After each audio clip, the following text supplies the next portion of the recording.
Man. My brother Artan, how are you, bro? Yes, I'm good, bro. I'm good. I'm good. Just lockdown 2.0 is kicking in. I literally, I was literally just saying to your publicist, literally just a minute ago, like number two, we're here. You know what I mean? We're We've here. already I was, scrapped I the was. first one, and now we're back into a new one. It's like the I sequel. know. I was at 9:59. I'm like at the Jamaican, like down my road, just literally just trying to get in one more like roti and curry chicken. Just Yeah, like literally, yeah, like please, bro. It's finished. One more month. Like, all right, yeah. bro. Yeah, Oh, it is what it madness, is, man. man. No, I kind of see on your YouTube like the sort of stuff you've been doing, like as in like like table tennis and going out to your local restaurant and things like that. But we're gonna go into all that later. But firstly, I just wanted to ask because I asked with every artist. I mean, obviously, like we just said, lockdown two, we're here. How has this year as a whole? Because I know it's difficult for a lot of people, but how for you personally have you been able to keep up with all of this? So for me personally, it the start of it was actually really hard. Right. I actually thought that it was going to be a massive blessing at the start. Yeah. I thought, you know what, I'm going to be stuck inside. That Mm. means I've got so much time to write music. I've got no excuses to be going out and like just spending money. I'm going to be saving money. This is like really and truly like this is actually like if I can like stay healthy and fit and everything, like this is going to be a blessing. But Mm. to be honest with you, I'm the type of guy that if anyone forces me to do something, Mm. I instantly resist. And Mm. when life is forcing me to do something creative and do something that I love, Mm. it's not because I want to do it, it's because I'm being forced to do it. So I was Mm. actually finding myself really kind of not making any music. I wasn't making any music. I was just trying to stay sane essentially and Mm. like keep occupied and stay busy. So for me, the start was yeah, that was a real struggle, even down to like I realized how much of a bad cook I was as well. Like Everyone was that talking really about banana bread. I don't know if you saw these memes recently. There was one that said like, "Okay, we're coming into lockdown too. I don't want to hear about that you made banana bread. No one was cares that sprinkle you done cake. 5K. Yeah, yeah. No one cares about that." And it's just like, okay, yeah, we noted that now. Yeah, exactly.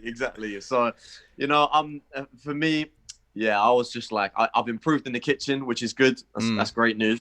I've gone from microwave to oven, which is a big jump for me.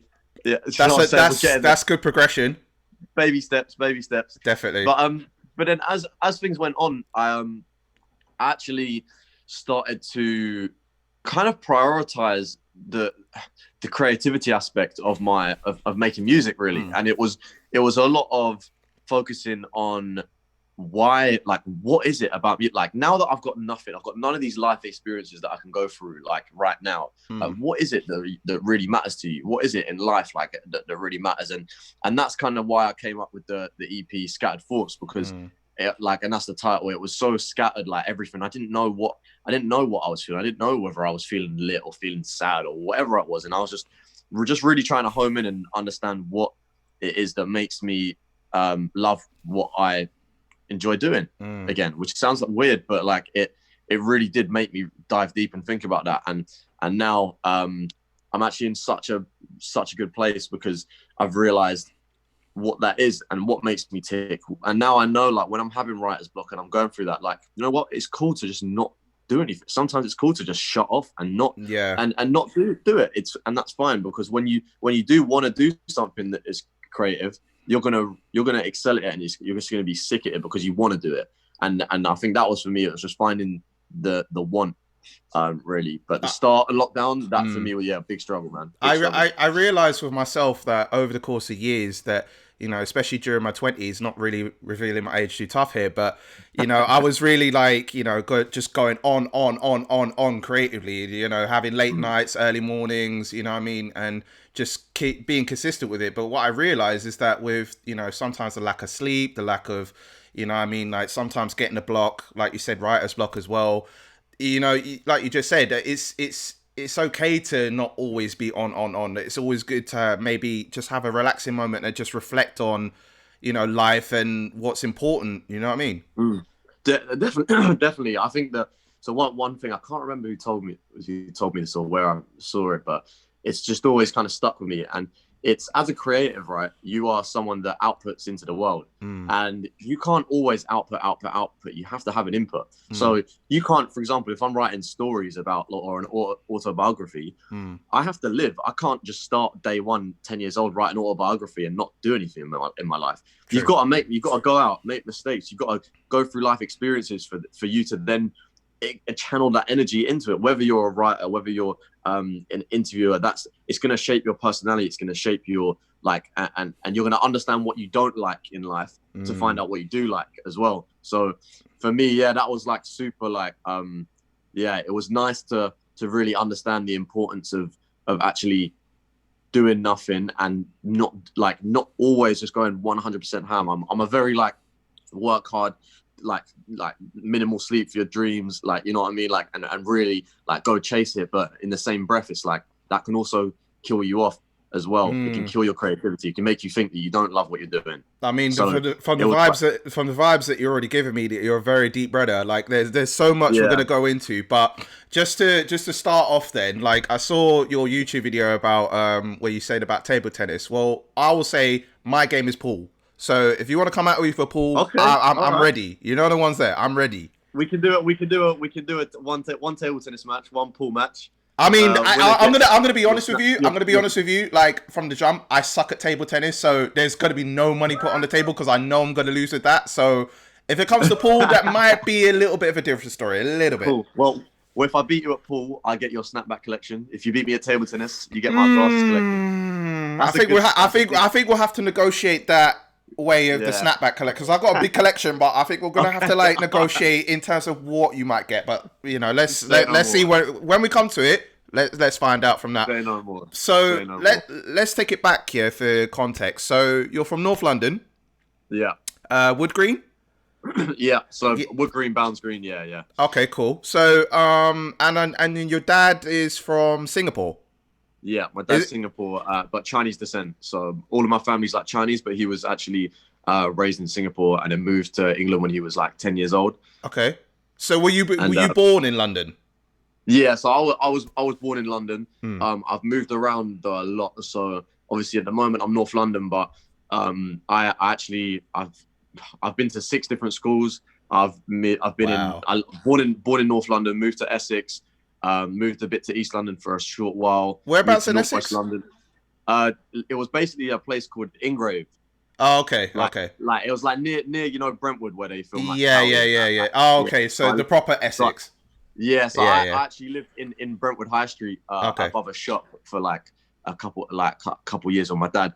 But then we moved to Harrow Wildstone, and then we moved to a little bit further up to Harrow Wildstone. I've just moved. I've been about, man. I've been about. Wow, you've been about the block. But I'm liking it. I'm liking it North London at the moment. But soon, yeah. Is that the longest area that you've stayed at? Yeah. So I've been here 7. I've been here 7 years now. But up until when I was 18, I was really I was moving around, bro. So much all my schools. I literally went to 6 different schools, 3 different primary schools, 3 different secondary schools. So I've really been kind of just mixing around different areas, meeting different people. It's been a blessing in a curse, really. So I mean, also to say, you speak Mandarin? No, I can pretend I do. But I heard a little bit of Chinese come out of you when one of your YouTube videos recently. So can you speak fluent? So I can say Gong Yi Fa Choi, which is Happy Chinese New Year. I can say Chat La, and the only other thing I know, I probably shouldn't say this, but my great grandma used to call my mum this, which is Guai Lo, which means white devil. So. Okay. And that's all I know. That's all I know. I think you need to up the speech in terms of longer sentences and stuff like that. Yeah. It doesn't go very well in conversation when I say those things. So. Well, I'm sure it doesn't, but well, we move. So I mean, obviously having Singapore heritage, you being born in London, how do you take the idea of having Singapore heritage and then growing up in London? Obviously, in London, there's a distinct feel when you're around in London. Growing up, for you. How is it for you in terms of knowing the fact that you're Singapore heritage but you're around in London? Yeah, well, to be honest with you, it was really confusing Mm. because when I moved to London, like obviously I was there really young, but when I moved to Essex, like it was so there was a lot of racism, like a lot of racism. I don't even really look that Chinese or Singaporean, to be honest with you. I get mistaken for Albanian, Turkish, all the time, like all the time. Mm. And that's kind of where the name Artan came from, because my Mm. Albanian friends used to call me it. But when I was in Essex, like I faced a lot of racism, and I don't even look Chinese, and I like Wow. it's only if you knew, and it was just because I was different, like my heritage. So I get called every name under the sun, really. And it was kind of like, it was confusing because it was like, you're only calling me that because I told you. Mm. Like, you don't actually know. Like, I've just told you this. Mm. Like, and now you're like, so it was like, it was all just, there was no context behind it. There was no Mm. real, like, you're not actually like, yeah, there was just no really Yeah. context behind it. And when I moved, like, because I moved so many times, though, this is why it's a blessing and a curse. I moved to different schools. So the school in Essex was a very predominantly white school. I then moved to East London in Romford, where I was actually the only, well, I'd say I'm yellow, but I'm the only like white kid in my class. Mm. And different people, like, there was no racism at Mm. all when I moved to into the school in East London, Mm. and then I moved to Northwest London, and that was like in between. It was quite mixed. There was a lot of Irish, there was a lot of like a lot of Albanians and stuff, and each time I experienced different levels of respect and different levels of kind of judgment on my race, and it Mm. made me just think, like, it's so stupid. Like, Mm.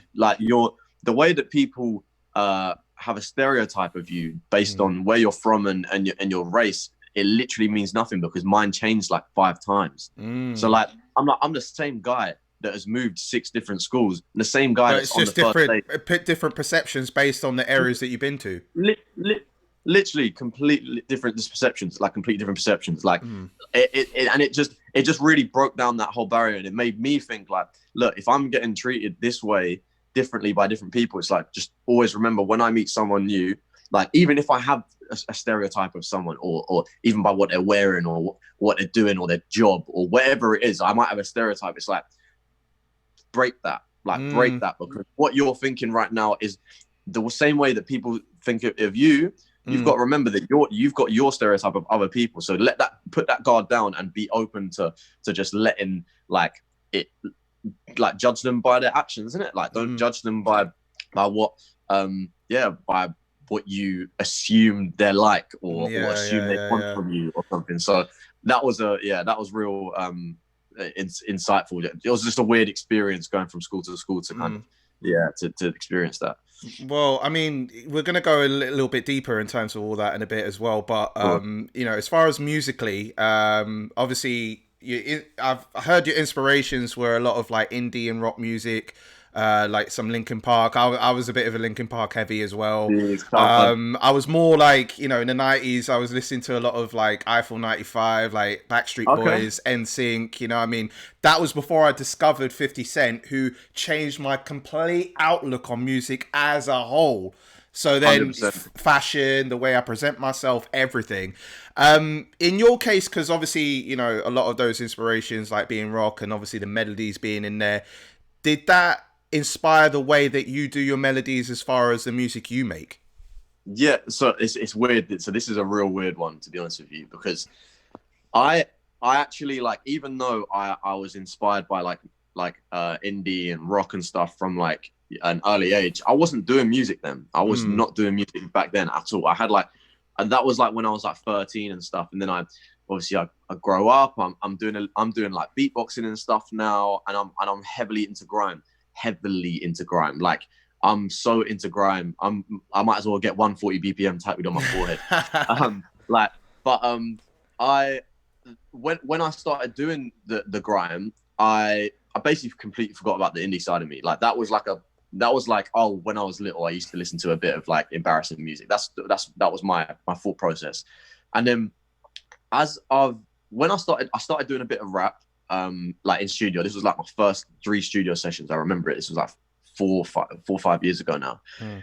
And I did a sick verse. This was just, I remember being in Black Box. It's shitty little, like, I don't know how to explain it. Like this little, like, it's a shed in the back of a garden, right? Like a box room or something, but just like bro, an old sheddy kind of vibes. bro, Yeah, like there's holes in the ceiling. There's a drip, like water, literally like like leaking from real the top. ghetto vibes, like Yeah, real talk. bro, Yeah. I've got one leg on the sofa, like trying to stand up on the mic because the mic is like been.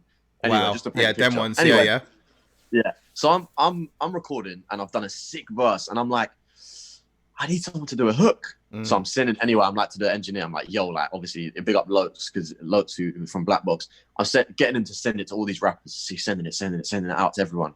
And I'm like, yeah, like can't wait because this is a cold verse. Like someone's gonna do a sick hook. Well, no one replies. So I do like record something else the next studio session. No one does it. Record again and again and again. It's happened like 10 times, and not a single person was jumping on my hooks. And I was like, why is it? Like, I was like, I get it though. I'm a no one, and two, like, I don't know, maybe they just don't buy into me or what I'm saying, or I don't know what it was. So I was like, you know what? I've got all these songs here with empty hooks. Let's just like try it. And I'd say to the engineer every time, I was so insecure. I'd say every time, like every time. Are you a bit of a perfectionist? Yeah, I am, but I love experimenting, and because I was never a singer when I was young or anything. I'd never done this. I would always apologize before I do it. So just before I'm doing a take, I go, "Yo, bro, by the way, just ignore what I'm doing right now. I'm just gonna like basically just mess about and like just do something. So just ignore it, and I'll do that every take. And then it got to the point after like 5 sessions of me saying this every time in like, I'm like, why do you keep saying this in it? Because like you just do it. Like, why do you care? Like it don't matter. Yeah. So started singing my own hooks, and then I was like, you know what? It's not as bad as I think. To be fair, I was like, it's actually not that bad. And the engineer was liking it as well. So then I did the big risk of showing a few of the man them. A few of the man them were like, this is dead, but it could go somewhere. Like you never know. This could become a thing. So I was like, cool. So I just started doing it more and more and more. And then what gave me the confidence was a guy called well, not one person. There was a couple rappers started stumbling across the music in the studio when the engineer was playing it, and they were like, "Yo, this guy's hard." Like, and then the second I heard that from someone that I don't know, and I was like, "Oh, okay, now I don't need to be embarrassed about doing it. Like, maybe how about now I do the hooks, and someone else does the verses. Let's switch this up." Yeah, a couple of people jumped on it, and then from then onwards, it just really like kind of started like it just gave me the confidence to start doing it myself. So it was a real DIY. Like, you know what? Now I don't even need no one to do my hooks. I'll just start doing it myself. And that evolved into the melodic, and then I realized that I didn't, not consciously, that's when the Indian stuff and the rock started coming into the hooks, and I didn't know. You know what I mean? I didn't know. It just came in. So it sounded like it was you were going for a bit of an insecurity in terms of like you were trying to find people to, go on hooks with you, couldn't get it, you thought you experiment a bit, you wasn't sure on yourself, and then all of a sudden it was like, like a turnaround of like, all right, I've had opinions from the man them, I've had opinions from other people, I'm gonna give it a try myself. And then it's just like, boy, why am I acting so insecure about this? You can do this anyway. Exactly. It was just a case of, if I enjoy it and I like it. At the time I was like, bro, I'm not looking to be some global superstar. I'm just doing this because I enjoy it and I love making music. So why am I, like, the same way? If I cared about what people think, I would have never started rapping in the first place. Like, so I'm like, well, you're here now, innit? Yeah, so exactly. Stop worrying. Like, why are you worrying? You're paying for the studio. You're paying this guy to record you. Yeah. Like, he ain't got to apologize. You could be terrible. He's probably heard 30 terrible people a day. So I'm like, just do it, man. Have fun. Like, it's £20 an hour. You ain't rich, so just enjoy it. Like, you know what I mean? No, real talk, man. I mean, obviously, 2020, as we all know, we've established it earlier. Like, it's been a very, very difficult time for people. Obviously, people deal with it well, or some people deal with it well, others not so much. But regardless of that, like, mental health has been the biggest aspect of our current everyday lives, and you're the man that's really highlighting that, especially in your music as well, and being a man at that too. Was it a conscious decision that you wanted to bring this to the forefront when you started making music, or was it something that you thought later on when you were developing your own sound? Now, so for me to kind of take it back, in my school days and like from year 9 or year 8 onwards, I started really getting into like UK rap. Mm. And yeah, you probably remember at the time with like Squeaks, Benny Banks, Joe Yeah. Black, K Coke, like all of these rappers, they were doing freestyles, and it was street pain. Mm. Everyone used to make freestyles. It was street pain. There wasn't none of this. I'm lit, like I'm in the Like club, it's real pain that they're going through, real but pain. putting in their Yeah, music. Yeah. real pain because I think that was the era where there wasn't any money in music. There wasn't any money. There was like only an odd people like Dizzy Rascal or like the odd N-Dubs and people like that who were really making it, and everyone else was still on the block. So that was what I connected. I connected to the pain of the streets, the pain of just like life. And when I started writing myself, I actually started writing the first. I think one of the first beats I wrote to was like a Drake beat. One of the first full songs I wrote was like Drake From Time or Pound Cake or something like that. I can't remember what it was, but that Nothing Was the Same album mixed with my history of loving just UK pain rap. It made me think like, you know what? I feel down. I remember my granddad passed away, and I was like, you know what? Let me just start writing on some. Like, I just want to write and like really get out my emotions. And I was never the guy that like comes with like if all the man then would come with this like grease, like full on grease in their raps, and it would be cold. And I'm like, I can't really. I'm different. I like not different, but like I can't really go that angle. Let me just come on the angle that I know, which is like the pain angle. And I was like, and then bringing the melodics to it as well. Yeah, yeah, exactly, and that naturally came about. If I'm honest with you, that kind of naturally the melodic side of things. I just thought let's experiment more, like just keep experimenting more and more and more, and it just happened. If I'm honest with you, like it was more. It's weird looking back at it, but yeah, it really that was inspired. If I'm honest with you, a lot by like Drake, people like Drake. That was a real. I love it that he can keep things simple, but still have a clear message and be like you can hear every word And show that different forms of emotions as well without losing the sense of who you are. Exactly, because at the end of the day, that is who you are. You ain't a happy guy 24/7 every day, getting lit in the club. You ain't a depressing guy every single day, crying in your sofa, driving in the car, listening to Drake. You're all these different emotions, and that's what I am, and that's what I wanna put out in my music is that I'm a human, and I go through these different emotions, and that again that leads me back to the scattered thoughts. Like I wanted to show that it's not just all one thing. You don't have to be all one thing. You can like people and humans just go through these different emotions, and that's normal. Like it's like you know what I mean. You don't have to be this one guy, this super lit guy, like or this super big driller or the money guy or the depressed guy. Like you're human, innit? And you go through all of these things, regardless of what we try to keep our persona up to be. We are human at the end of the day, and we all have our peaks and troughs. So exactly. Yeah, no, because I was going to say, like, you know, for a lot of men, like back in the day, we were expected as men to be strong-minded, like not show any weakness, especially in relationships, whether it be family or in a relationship with a girl or whatever your preference is.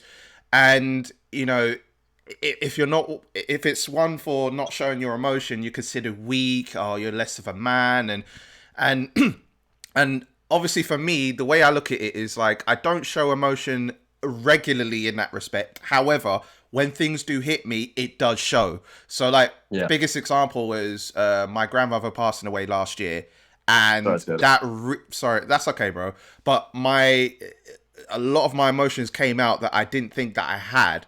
And I realized it was like it's okay to be like this. It's just so it's not unusual to be. You know, if a situation has happened, like, you know, why are you going to hide away your tears? Do you know what I mean? Yeah. So how important for you is it, like, especially men in particular, to not front and just show emotion and to not think that you're less of a man if you do? Yeah. Well, actually, so on that note, right, I'm gonna twist this a little bit for my own personal experience. Okay. So very similar to yourself, like I had one of my best mates, basically he passed away.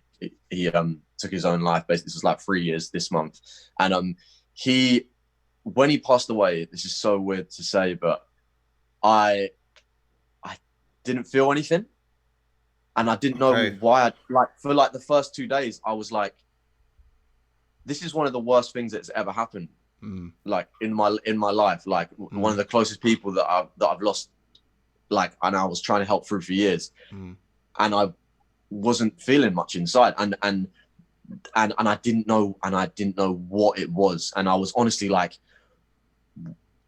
I'm really beating myself up about this now. I'm like, okay, bro, you just, like, something tragic has happened in your life, and you're not crying with emotion. You're like, bro, you're what's like, I've lost people before, and I've cried, and I'm like, and I know that all of my friends are like in distraught and stuff, and I'm like, what's wrong with you? Like, what's wrong with, anyway? I think that one thing that with men that we, not men, to be honest with you, not just men, just in general, we really expect ourselves to either be not emotional in a situation or emotional. And for me, I was emotional. It's just I was thinking so much about what I'm feeling, rather than just letting myself kind of flow with emotion. 2 days after, I literally broke down. Like, it was more of, I was doing such a deep search to ask myself, what am I feeling right now? Like, what is it? Like, what is it that, like, how sad are you? And it's like, oh, you've got to make sure that, like, I've got a little sister. Like, I can't be crying around the house, and like, with a little sister there. Like, cool, I can have a little down moment, but, like, I need to really, like, show that, cool, have a down moment, pick yourself up, and fight on. But it's unfortunately just not as easy as that. And because I was thinking of so many different things in my head, and just so many confused emotions, to be honest with you, it was more confusion, because I didn't feel like he had gone. I hadn't seen him in 5 days, and then I had not seen him for another day. And just being told the news, it was like, okay, but is he gone? Like, I'm like, okay, like, what's the difference between yesterday and today? I'm like, all right, he's gone, but I'm like, okay, it's just confusion. Like, and I think that different people process things in different ways. Don't get me wrong. I'm like, when people have passed away, I'm usually very emotional, if I'm honest with you, like super, super emotional. But, like, I think it's more confusion. Sometimes you don't know yourself, and you're going to surprise yourself sometimes with the way that you handle situations. But again, that's okay. Like, that is okay. There's no level that you have to be at, like, to show emotion. Or there's no, like, and I feel as a male, there's a lot of pressure for you to either show lots of emotion in a situation, regardless of what situation that is, or not show emotion. And I think that, we put a lot of pressure on ourselves to meet certain standards, whether that's being strong and being that guy that's, no, you know what, like, that is life. I'm gonna crack on, and like, we've got to keep our heads strong, and like, it's most of the time those people are the ones that are really, really affected. Like, those are the people that are trying to shut off their emotions, and one day, and sometimes they can be channeled into situations that you don't want to be channeling them into. So for me, that was a massive learning thing for me, because I thought I'm one of the coldest hearted people on the planet when that happened. I was really like, you're scum. Like, how are you not distraught? Like, I was trying to, like, force myself to cry, and I'm like, why are you forcing yourself to cry? And then 2 days later, it was just like, I kind of just woke up, and it I guess it was like a delayed effect. Yeah, exactly. It really was. And I think, it was just, I think I was so worried about that day maybe coming, that when it did come, I was like, it's here now. Now what? Like, now you've got to, well, I ain't really got time to think about this, because I've got to go and sort out the funeral. I've got to sort out this. I've got to, like, make sure his dad's okay. His little sister, like, is she all right? Is like, I've got to make sure that his car insurance is now like, sort, like, all these little, like, these things that you don't think of, like, all these, like, his bank, like, and all of that, like, his direct debits, and, like, got to make sure, like, contact the bank and let him know. And so I'm like, all these little things, I'm thinking, I ain't got time to worry, and then get slapped in the face 2 days later, and you know what I mean. So I just to kind of summarize on that, I'd say advice to kind of people that are going through that or anything, or are confused with how they react to certain situations or emotions, or if you feel like you're too emotional, it's okay, as long as you feel that, like, make sure you have that moment, like, you have that moment to yourself, but just make sure that you remember that that is not going to like a bad situation does not define you. Define you, yeah, 100%. It's how you respond and what you make out of the overall situation is what defines you. So yeah, and that's something that I always try and bear in mind, because yeah, it's unfortunately passing away is something that we're all going to have to deal with around us in our life. lives, yeah. So yeah, it's a tough cookie to eat, but yeah, if that's the right phrase. But no, I hear you. I don't know if it is. I think I just made it up, but it sounds good to me. No, but no, I've taken it all in, and it's all true. Like, you know, we deal with things in different ways, and it's just, you know, taking the time to reflect on yourself when situations happen. So just to touch on, really, like, obviously, you know, all your projects, like your EPs, you know, very distinctive. Like, you know, from your first EP, was your first EP Breaking Stereotypes? Yeah, first EP was Breaking Stereotypes. Stereotypes, right. And then obviously, you know, following up from that, you had Think About It. Following up from that, you had Chasing Dragons. And obviously your most recent EP, Scatter Thoughts, which came out a few days ago. From what we just talked about and a lot of things that we've been discussing, it sounds like there's been situations that have happened that have led you to, you know, making those bodies of work. Were there different situations that got you to making those bodies of work? Yeah, so I think it's just growing up and molding. Do you know what? To be honest with you, that's a good question, because there's certain situations that have stuck with me for a long time, and the same situations still affect me, except it's just how I'm dealing with it in life and growing with these certain things that are in my past, whether that's people that have passed away and now I'm growing up and trying to maneuver my life differently, or whether that's people that I've hung around with that are either not here no more, or they're not in my circle no more because of certain situations. It's all about growing and developing. But one of the main things that I want people to kind of take away from my bodies of work is actually, sorry, there's a drill going on outside somewhere. normal life. But I think it's just the progression, like, and not just sonically, musically. That's obviously a big thing, because I want to show people I was not always the best. I want to show the progress, like with anything you can. But you'll hear me talk about situations, financial situations. You'll hear me talk about family situations, and how as I'm growing older, same as all people will, you're going to grow into you're going to have more independence. You're going to have to maneuver your family life differently. You're going to have, for example, bro, it's embarrassing being a wannabe rapper in your family, bro. Like, it's embarrassing having a family dinner and they're like, what are you doing now? Like, you dropped out of uni? Yeah, it's like, you got to have a real job. What's going on? You know, he's doing this rapping thing now. Yeah, and that's that ain't gonna make money on the table. Yeah, that's just like a dream and a half, you know. Yeah. So also, how many millions of views do you get? I've got like 500 views. That's not enough. Go get a job. Yeah. Yeah. Real talk. Exactly. Real talk. You know what I mean? So and not only that, but like also as I've progressed, like I'm working. Like I put in shifts, bro. Like I do a bunch of different things in my life aside from music to make sure I'm paying my rent and funding my music and being able to live my life. And all of these things I'm trying to balance at all times. And I think that a lot of people, especially artists, are scared to say that. To scared to say that they're not just doing their dream job all the time. And I just want to show people, like, and always be honest and transparent with my situations, my financial situations, but also just the way that my head is, because bro, it can change. Like, these situations can change and affect me, but at the end of the day, I just want to be transparent. I'm gonna go like this. I'm gonna have that, like, bro, I'm not a perfect human. I'm gonna be going up and down. I'm gonna be like mixing with wrong crowds. Maybe I might be having breakups. I might have broken up with the wrong girl.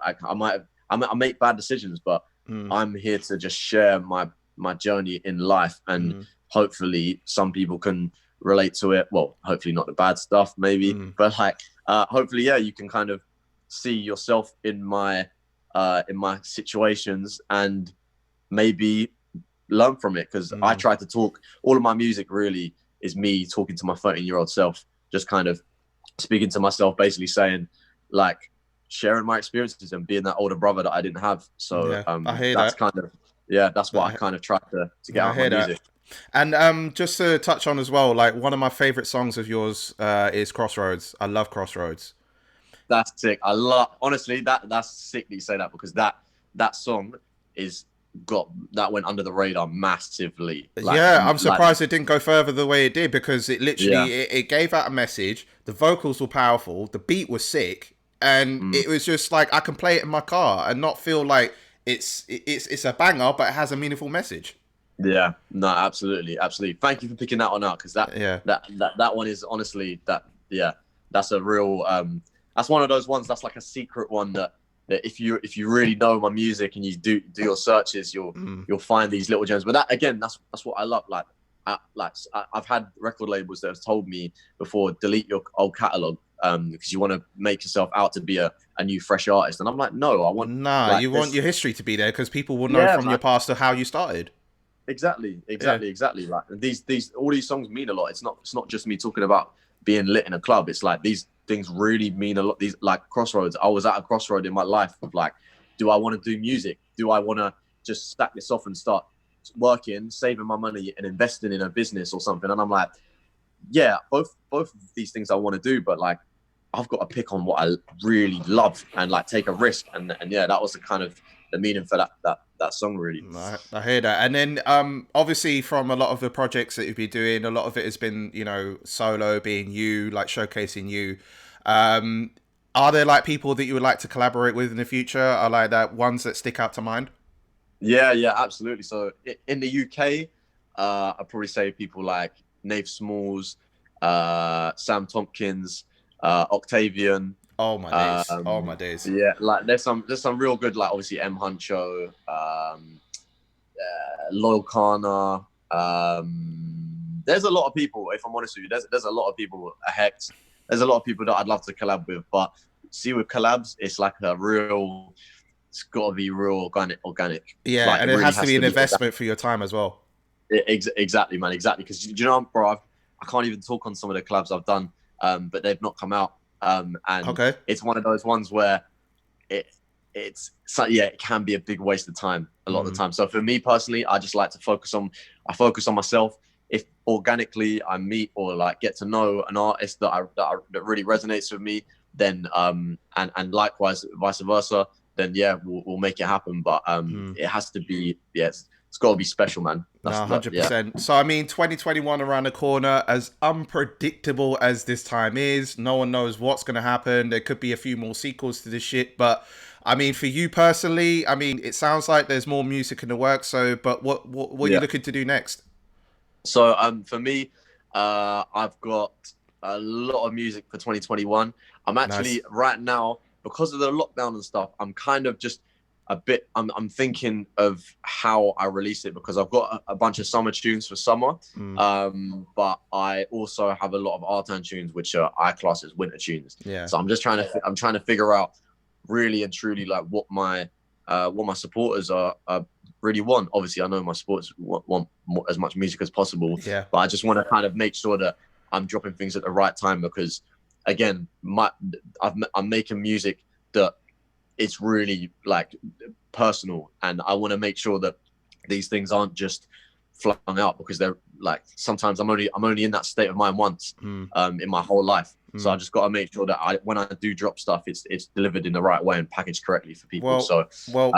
Artan, Yeah. I wished I had all the time in the world for you, but this chat is about to end. But thank you so much. I wish I had more time with you, all the world, man. Nah, no problem. Thank you for having me, bro. It's been sick. It's been a pleasure, man. Don't forget that game of pool as well. When we come Yeah, to it, I'll follow you on 100%. Instagram. Yeah, we'll sort out that day when lockdown is ended. Say no Yeah. more. Get them snapbacks ready, yeah?